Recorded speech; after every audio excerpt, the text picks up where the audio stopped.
Hello, beautiful beings. The little reflection or meditation of today is around creativity, which is by far my favorite topic. I think you know already.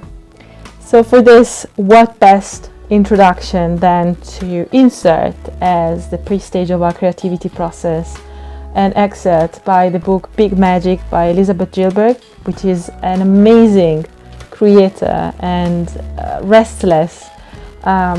Addicted to this beautiful journey of creativity, but without an effort, she is what she is outputting. She is just an artist. So I wanted to read you something about how ideas work, and this is what she writes in Big Magic. How ideas work. I should explain at this point that I have spent my entire life in devotion to creativity, and along the way I've developed a set of beliefs around how it works and how to work with it that is entirely and unapologetically based upon magical thinking. And when I refer to magic here, I mean it literally, like in a Hogwarts sense.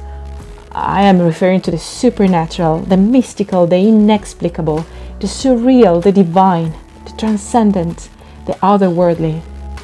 Because the truth is, I believe that creativity is a force of enchantment, not entirely human in its origins. I am aware this is not an especially modern or rational way of seeing this. It is decidedly unscientific. Just the other day, I heard a respected neurologist say in an interview that the creative process may seem magical, but it is not magic.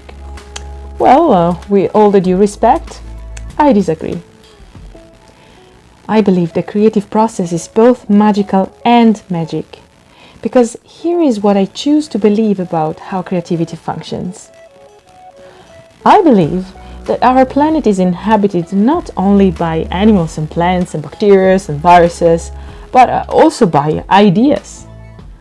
Ideas are disembodied, energetic life forms. They are completely separate from us, but capable of interacting with us, albeit strangely.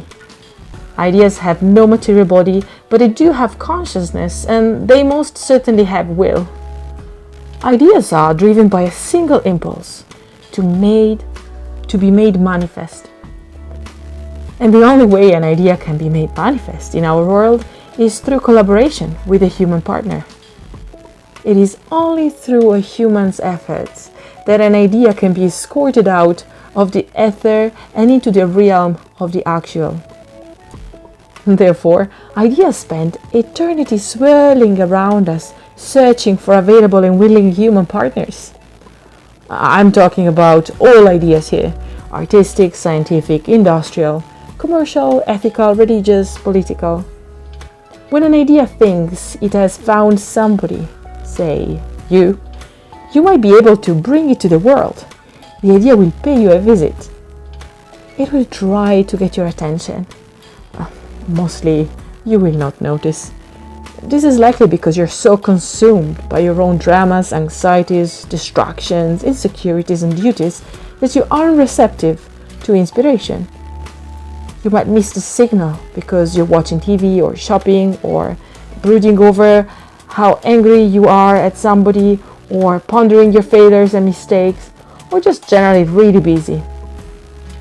The idea will try to weigh you down, perhaps for a few moments, perhaps for a few months, perhaps even for a few years. But when it finally realizes that you're obvious and oblivious to its message, it will move on to someone else. But sometimes, rarely but magnificently, there comes a day when you're open and relaxed enough to actually receive something. Your defenses might slacken and your anxieties might ease, and that magic can slip through. The idea, sensing your openness, will start to do its work on you. It will send a universal physical and emotional signals of inspiration, the chills up the arms, the hair standing up on the back of the neck, the nervous stomach, the busy thoughts that feeling of falling into love or obsession. The idea will organize coincidences and portents to tremble across your path to keep your interest keen. You will start to notice all sorts of signs pointing you towards the idea. Everything you see and touch and do will remind you of the idea. And the idea will wake you up in the middle of the night and distract you from your everyday routine. The idea will not leave you alone until it has your fullest attention.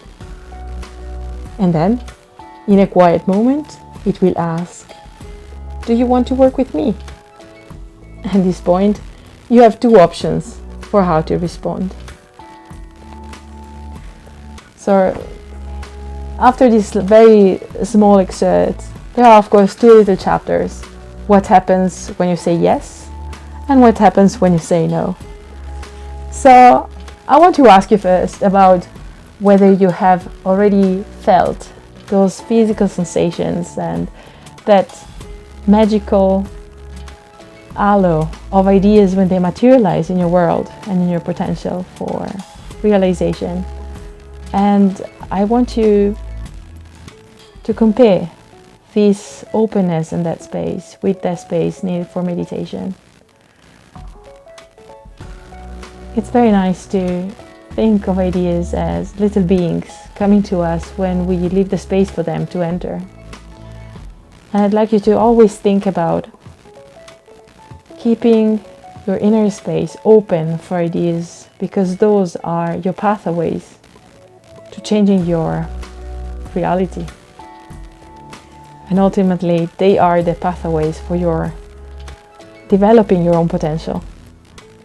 So let's not disregard ideas and let's keep open for them.